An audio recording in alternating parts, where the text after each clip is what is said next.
খালি কি দিন ভরে রানবো আর খাবো? জীবনে কি আর কিছু নাই?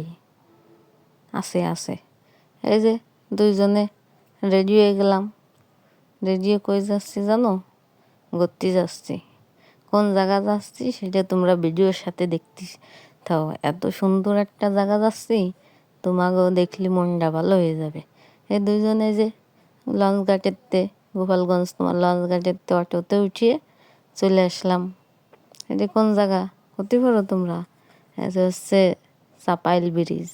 আমি গোপালগঞ্জ 6-7 বছর ধরে আসা যাওয়া, তারপরে তোমার 4 বছর ধরে থাকতেছি, 4-5 বছর হবে।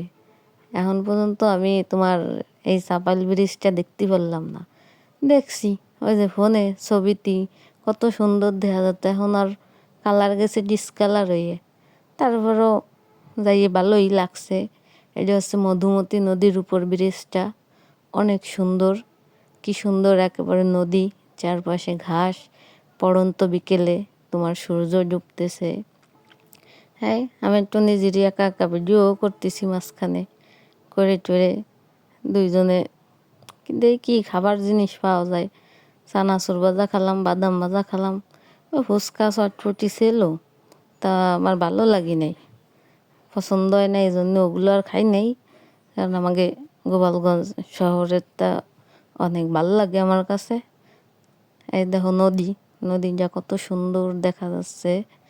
আর আমার তো মনে করছিল না যে ওই জায়গাতে আসি, খালি মনে করছে যে আইটি বেড়াই আর নদীর এই হাওয়া খাইয়ে বেড়াই। হাঁটতেছিলাম, আরে যে আপনাকে ভাইয়া ভিডিও করতেছে, আমার আটা ভিডিও করতেছে, খাইয়ে দেয় কাজ নেই। আমিও করতেছি, সে হাঁটতেছে, আমিও তার ফাঁস এই ভিডিও করতেছি। ধো নদীটা কত সুন্দর।